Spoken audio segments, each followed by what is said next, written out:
It's about masculine and feminine. And here's the way I think about masculine and feminine. I think about it as appearing along this long continuum. And one end is extremely masculine. And the other end is extremely feminine. Now, you don't see either extreme in the workplace, mostly. But most of the U.S. population shows up somewhere in between those two extremes. And everybody has both. Even the toughest guy in this room has some feminine strengths. Hallelujah. And corporate and professional women have to be really good on the masculine side of this continuum. So we all have both.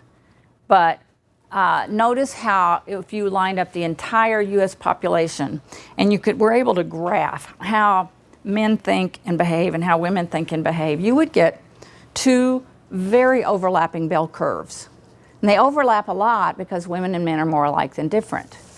But if you wanted to say, how do I define masculine? I say you define it by how most men tend to think and behave. And feminine as how the average woman tends to think and behave. So I'm going to look in the middle of these bell curves.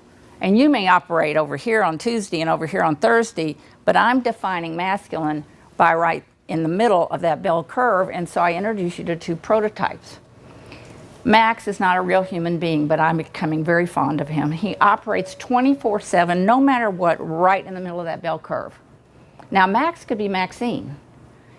It's a prototype for the masculine, because a lot of women, you notice, operate over right where he is.